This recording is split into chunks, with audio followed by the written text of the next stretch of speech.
Bonjour, nous nous trouvons à Saint-Étienne-du-Rouvray, dans l'église Saint-Étienne.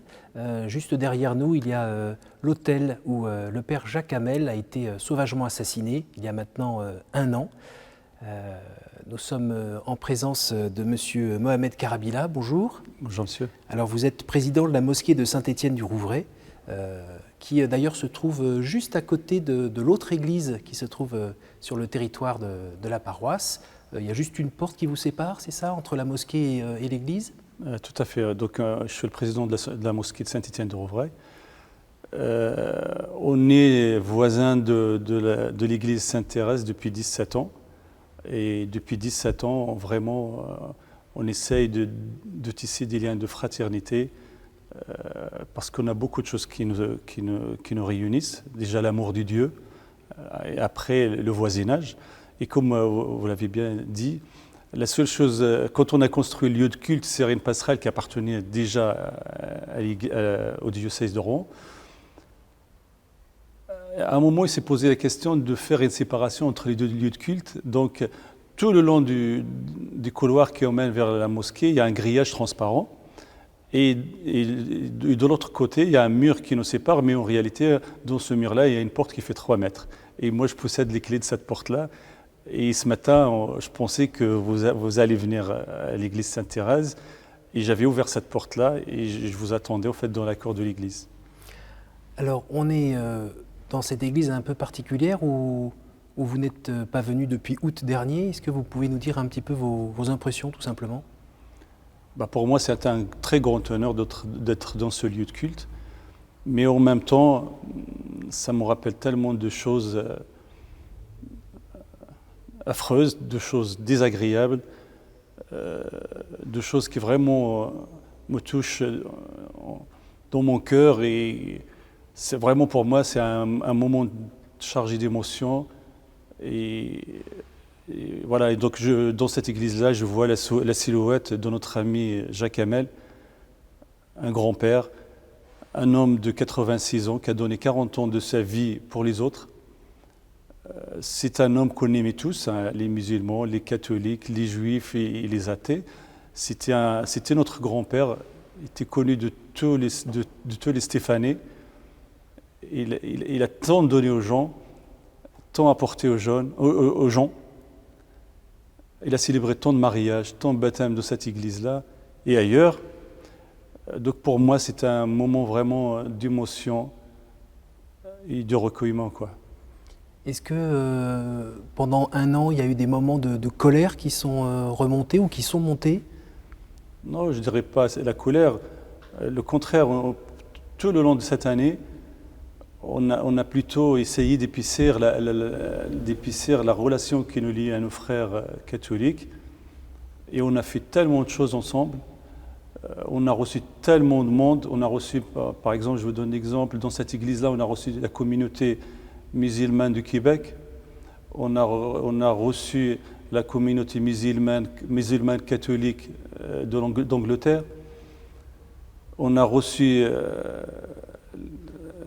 une délégation des imams de l'Azhar en Égypte. On a fait une marche blanche. Pendant le mois de Ramadan, on a fait des repas ensemble pour la rupture du jeûne. Et la dernière journée de la rupture du jeûne, ça s'est déroulé à la mosquée en présence de l'archevêque de Rouen, du député maire de Saint-Étienne-de-Rouvray, du maire, des personnalités civiles, des imams. Voyez, donc on a profité plutôt de cette année, comme je vous ai dit au début, plutôt de tisser encore plus de relations et de les approfondir et de les épaissir. Alors vous avez parlé du père Hamel comme d'un ami cher. Une amitié entre un imam et un prêtre, c'est courant ? Moi, je ne suis pas imam, par contre. Moi, je suis le président de l'association cultuelle musulmane, c'est-à-dire la mosquée des Cerciennes, donc je ne suis pas imam. Par contre, le contraire, parce que pour un musulman, déjà avant d'être musulman, dans notre noble Coran, les textes sont clairs. Pour être musulman, il faut d'abord croire à toutes les autres religions, à tous les autres livres. Donc avoir beaucoup de respect pour ces religions-là. Donc voilà, l'islam, reconnu toutes les autres religions. Donc être ami avec un prêtre ou un homme d'église ou un homme de religion, pour moi, ça s'impose. Parmi les deux assassins, il y en a un qui était originaire de Saint-Étienne-du-Rouvray. Ils ont tué au nom d'Allah. Est-ce que pour vous c'est encore l'islam? Pour moi, ces deux jeunes, avant tout, c'est deux criminels. Voilà, voilà, que je ne trouve même pas les mots pour les qualifier. Après, ce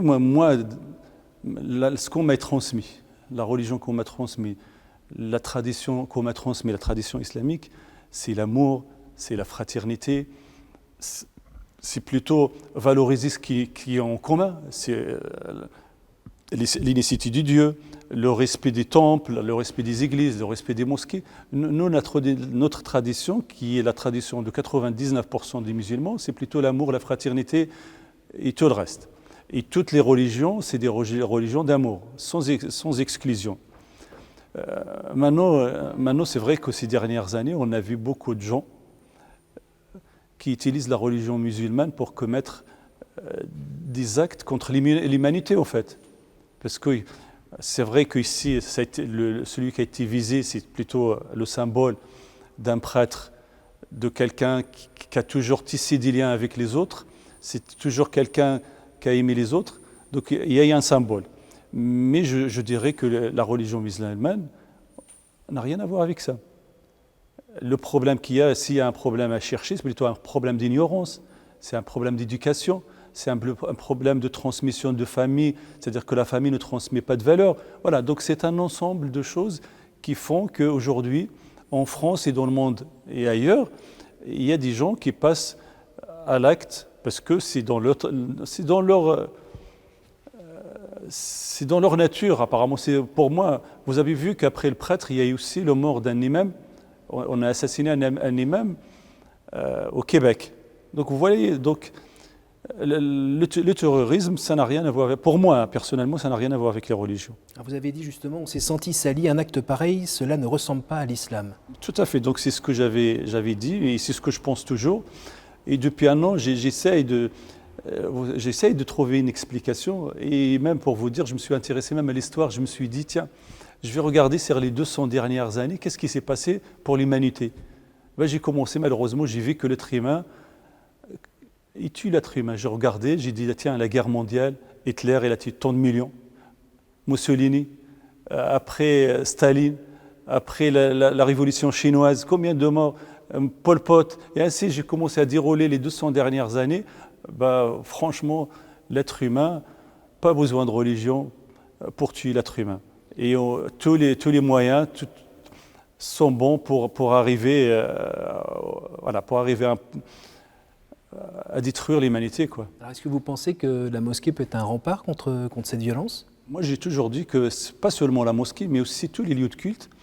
Tous les lieux de culte, ils sont déjà, mais ils doivent être le rempart contre ces idées abjectes, contre ces idées qui n'ont pas de sens.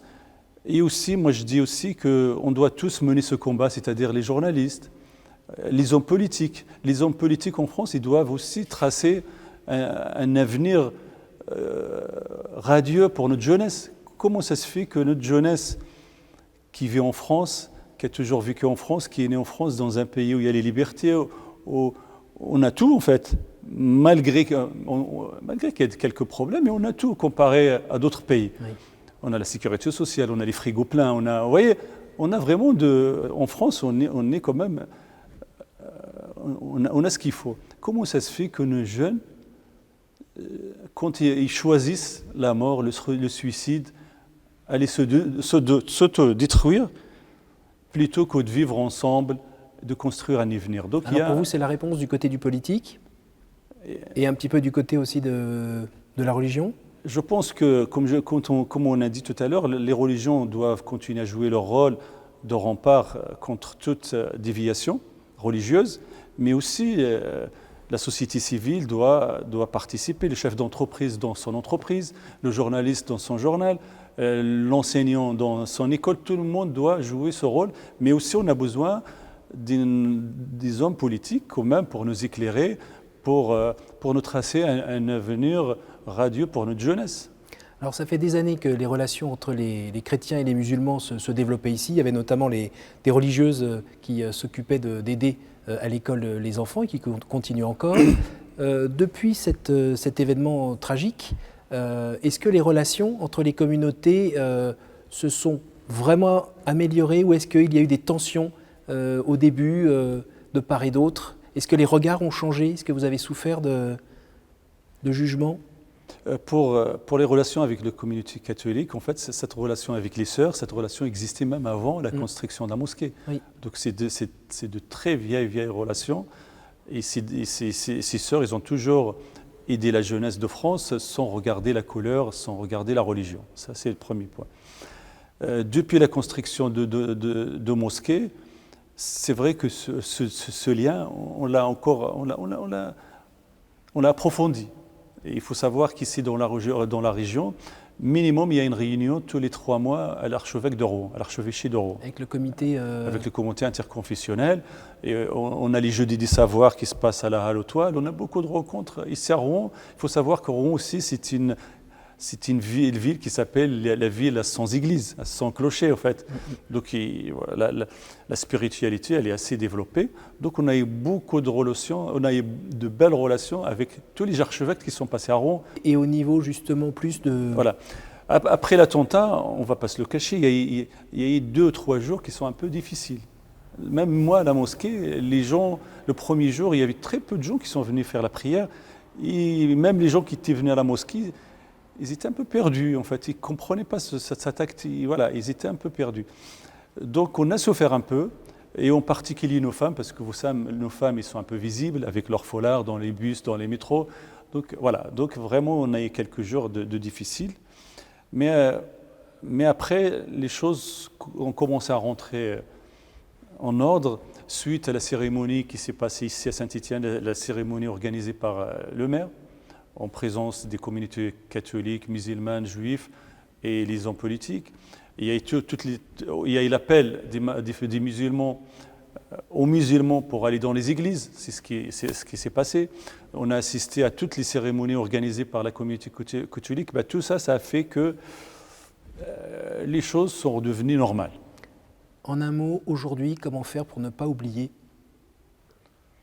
Aujourd'hui, en fait, la cicatrice, elle est là, elle restera toujours. On n'oubliera jamais cet acte-là. Et vous savez, nous, on travaille justement, on profite. Je ne sais pas si on peut dire, si on peut utiliser ce terme, mais la mort de Jacques Hamel ne veut pas que ça se passe comme ça. On veut que ce sang de Jacques Hamel servira de lien entre les communautés, tisser plutôt des liens. Donc nous, on y travaille en faisant des conférences, en rencontrant les gens, en discutant avec eux. On ouvre les portes, ce qu'on ne faisait pas avant. On ouvre les portes de mosquées aux gens pour venir visiter les mosquées. On s'adresse à la presse, alors qu'avant, ce n'était pas le cas. Aujourd'hui, quand on est sollicité par les journalistes, on va vers eux. Donc, c'est un travail qu'il faut faire. Et je peux vous garantir que la communauté musulmane et tous les Stéphanois n'oublieront jamais ce jour-là.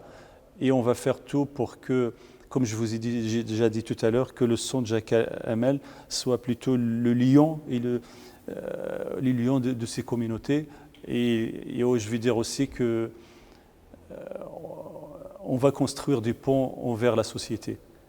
Merci beaucoup, Monsieur Karbila. Merci d'être venu nous parler. Merci. Eh bien, je vous invite tous à regarder la programmation spéciale que vous pouvez retrouver sur notre site www.ktotv.com pour célébrer cet anniversaire des 1 an de la mort du père Jacques Hamel. Merci à tous.